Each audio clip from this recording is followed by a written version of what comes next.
Po was going for a new record. The Furious Five cheered him on as Po crammed one bean bun after another into his mouth. Finally, Crane slapped him on the back, and all 40 bean buns shot across the room. Oh, Master Shifu, Po remembered. Gotta go, see you later! During Po's training session, Master Shifu reached up and caught a drop of water as it fell. With swift and gentle motions, he guided the unbroken drop from above his head down onto a small plant. Whoa! Awesome! Said Po. How did you do that? The secret was inner peace. Shifu warned that the path to it often leads through great pain and suffering. But Po was focused on the water drop trick. So that's it? I just need inner peace? Po asked. My innards are already super peaceful, so all I need to do is just get this thing going. Inner peace? You're going down. Suddenly, Tigress interrupted them. Po! She called. Bandits, approaching the musicians' village. Po was ready. Tell those musicians to start playing some action music because it is on. Don't worry, Shifu, I'll master inner peace as soon as I get back.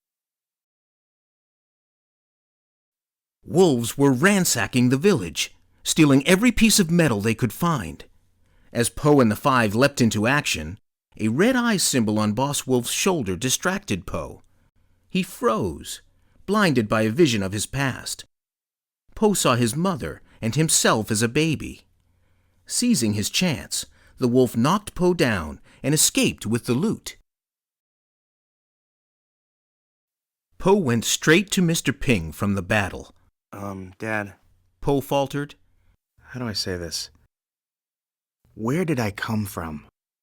After stammering something about baby geese coming from eggs, Mr. Ping finally admitted that Po was adopted. Long ago, Mr. Ping had found Po among the vegetables delivered to his store, a baby panda in a radish basket. There was no note, and no one had come looking for him, so Mr. Ping had decided to raise Po as his own son. Mr. Ping smiled and wiped his eyes, remembering. But Po was frustrated. That's it? That can't be it. There's gotta be more, Dad. Mr. Ping was worried. He said Po's story might not have had a happy beginning, but it had turned out well. I know, Po said. I just have so many questions. Po didn't know it, but a figure from his mysterious past had just reappeared. The evil peacock Lord Shen stood before the palace in Gongmen City. Shen had been banished from his ancestral home years ago. It was now under the protection of the Kung Fu masters. Master Rhino refused to let Shen in. I'm so glad you feel that way, The peacock said. Otherwise I'd have dragged that here for nothing. The metal his wolves had stolen was now forged into an enormous dragon-shaped cannon. Shen lit the fuse, and Master Rhino was gone. When Shifu heard the news, he sent Po and the Furious Five to bring Shen to justice. No snack stops this time, said Tigress. Po laughed. Snack stops. Wait, are you serious? Po and the Five raced across China, over mountains, rivers, and deserts. Finally, they arrived in Gongmen City. They saw Shen's palace in the distance, but the streets were full of wolf guards. We need to get to that tower without being spotted by those wolves, said Tigress. Got it, Po answered. Stealth mode. Po and the Five hid inside a giant dragon costume and threaded their way through the crowds. Wolf soldiers were harassing the citizens. Po couldn't help himself. He had to rescue a helpless rice seller. Soon, the wolves were onto them. The wolf leader who had beaten Po in the musician's village appeared with a troop of soldiers. Boss Wolf raced toward the palace in a rickshaw, but Po was right on his tail. You're mine! Po growled. Po and Boss Wolf grappled on the back of a careening rickshaw. Po forced the wolf's head into the path of a string of hanging signs. But then it was his own turn. Why are there so many signs? Po gasped. The rickshaw soared into the air and plummeted downward. Po got the best of Boss Wolf and squashed him spectacularly as they hit the ground in a cloud of dust. Yes! Taste the defeat! Po crowed. Let me tell you something. Next time you mess with a panda, you better bring a whole He trailed off. As the dust settled, Po and the five saw that they had landed at the palace gates and were surrounded by the wolf army. Po immediately surrendered.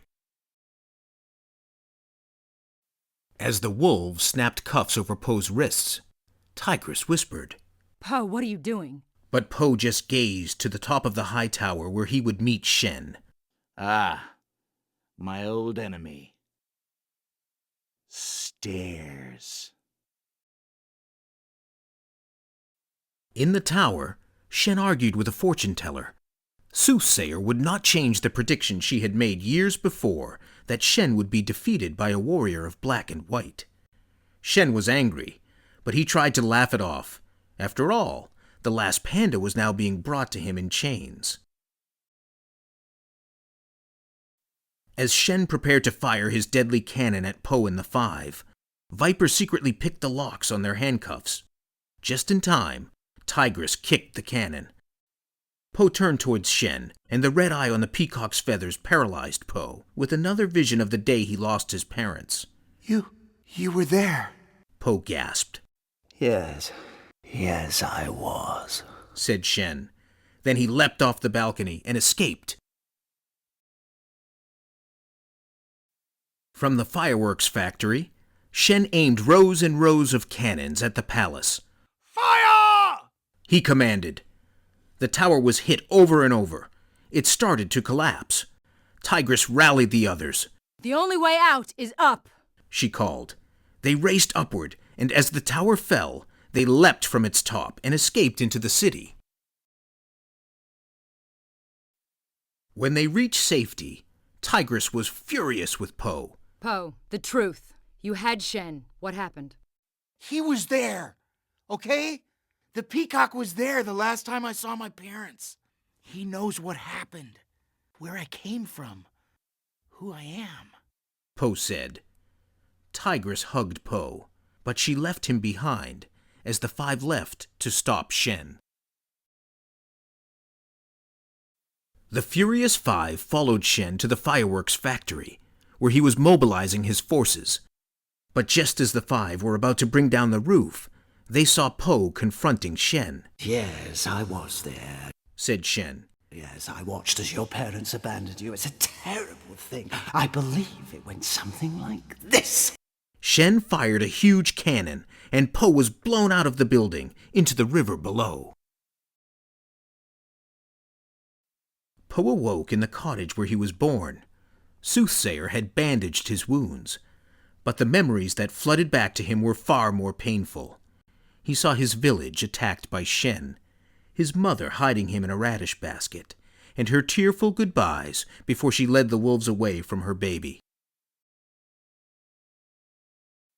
As the memories washed over Po, he discovered inner peace. Po reached up for a falling raindrop. With swift kung fu motions, he guided it unbroken to the ground, just as Master Shifu had done. Back in Gongmen City, the Furious Five had been captured and were chained in front of Shen's cannons. Then Po appeared. Dodging between the deadly weapons so the wolves couldn't fire without hitting each other, Po freed his friends. Suddenly, Shifu and the other masters joined the fight. Together, they blocked the entrance to the harbor so Shen's armada could not escape. And together, they wreaked havoc on his forces. Desperate, Shen fired a mighty cannon blast that blew away the blockade and everyone on it. Now nothing stood in Shen's way except Po. Alone, he faced the great fleet. Shen fired, but Po imagined the cannonball as a raindrop. He reached out and guided it harmlessly into the water. Shen's wolves fired again and again, but Po deflected the cannonballs back, taking out the ships one by one. Keep firing! Keep firing! Shen yelled, but it was too late. The last cannon went off, and Po sent the ball hurtling right back at Shen's own ship. In his fury, Shen accidentally pulled the remains of the great cannon down on himself. A spark ignited the powder, and Shen's boat exploded in a glory of fireworks. The citizens of Gongmen City cheered as beautiful lights filled the sky over the harbor. As soon as he returned to the valley, Po went to Mr. Ping's restaurant. While I was gone, I found the village where I was born, He said. I found out how I ended up in that radish basket. I know who I am. Mr. Ping looked nervous, but Po swept him into a huge hug. I'm your son. He said. I love you, Dad. Mr. Ping hugged him back. He had never been happier or prouder of his panda son.